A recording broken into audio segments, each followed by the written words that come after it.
विचार रखे हैं वह बहुत ही महत्वपूर्ण है। हम सभी देश की सीमाओं की रक्षा में दिन रात लगे हमारे वीर जवानों के साथ चट्टान की तरह खड़े हैं। उनकी वीरता, उनके कौशल, उनकी सूझबूझ पर देश अटूट विश्वास रखता है। इस सर्वदलीय बैठक के माध्यम से मैं शहीदों के परिवारों को भी विश्वास दिलाता हूं कि पूरा देश उनके साथ है, पूरा देश उन्हें नमन करता है। साथियों, पूर्वी लद्दाख में जो हुआ उसको लेकर आपने रक्षा मंत्री जी और विदेश मंत्री जी को सुना और प्रेजेंटेशन को भी देखा। न वहां कोई हमारी सीमा में घुस आया है, न ही कोई घुसा हुआ है, न ही हमारी कोई पोस्ट किसी दूसरे के कब्जे में है। लद्दाख में हमारे 20 जाबाज शहीद हुए, लेकिन जिन्होंने भारत माता की तरफ आंख उठाकर देखा था, उन्हें वो सबक सिखा कर गए। उनका एक शौर्य, ये बलिदान हमेशा हर भारतीय के मन में अमिट रहे। साथियों, निश्चित तौर पर चीन द्वारा LAC पर जो किया गया उससे पूरा देश आहत है, आक्रोशित है।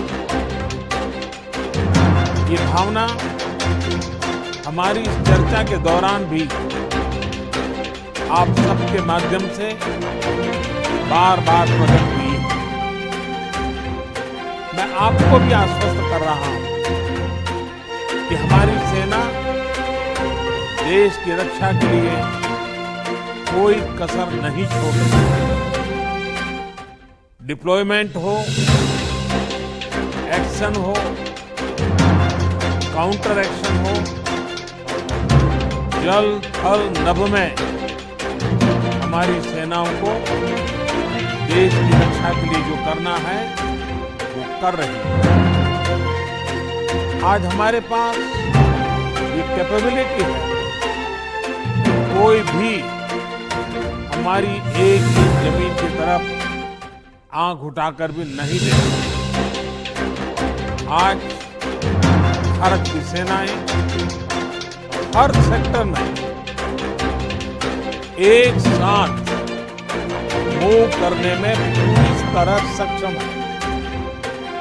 ऐसे में हमने जहां एक तरफ सेना को अपने स्तर पर उचित कदम उठाने की छूट दी है, वहीं दूसरी तरफ डिप्लोमेटिक माध्यमों से भी चीन को अपनी बात दो टूक स्पष्ट कर दी।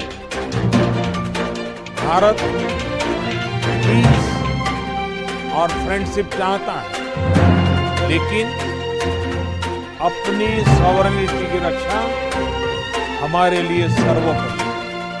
और आप सबने भी इसी भाव को प्रकट किया है। साथियों, बीते 5 वर्षों में देश ने अपनी सीमाओं को सुरक्षित करने के लिए बॉर्डर एरिया में इंफ्रास्ट्रक्चर डेवलपमेंट को प्राथमिकता दी है। हमारी सेनाओं की दूसरी आवश्यकताओं जैसे फाइटर प्लेन, आधुनिक हेलीकॉप्टर, मिसाइल डिफेंस सिस्टम आदि पर भी हमने बहुत बल दिया। नए बने हुए इंफ्रास्ट्रक्चर की वजह से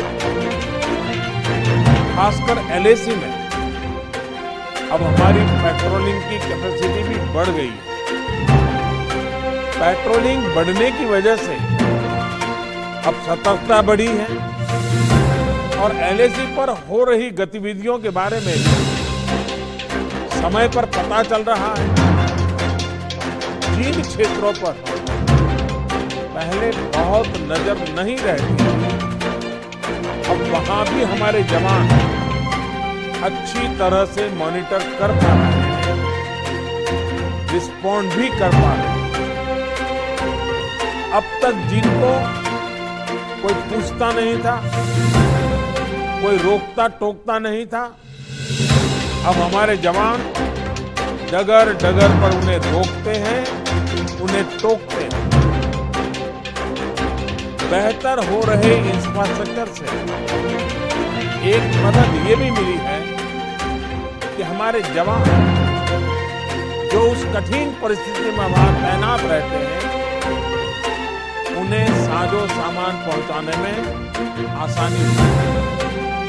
साथियों, राष्ट्रहित, देशवासियों का हित हमेशा हम सभी की सर्वोच्च प्राथमिकता रही। चाहे ट्रेड हो, कनेक्टिविटी हो,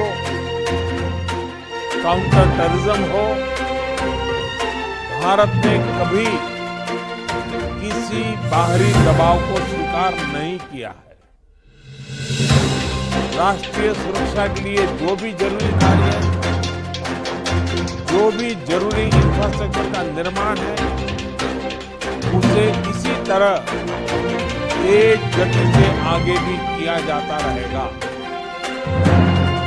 मैं आप सभी को, सभी राजनीतिक दलों को फिर से आश्वस्त करता हूं कि हमारी सेनाएं सीमाओं की रक्षा करने में पूरी तरह सक्षम है।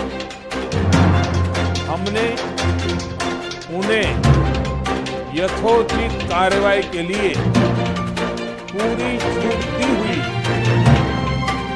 आप सभी ने इस बैठक के लिए अपना समय दिया, अपने मूल्यवान सुझाव दिए। इसके लिए मैं सभी दलों का, आप सभी नेतृत्वगण का हृदय से बहुत बहुत आभार व्यक्त करता हूं और आपके सुझाव आगे की रणनीति में बहुत लाभकर्ता होंगे, मुझे पूरा विश्वास है। मैं फिर एक बार इस एकता का संदेश देने में आप जो बढ़ चढ़ करके आगे आए हैं, वे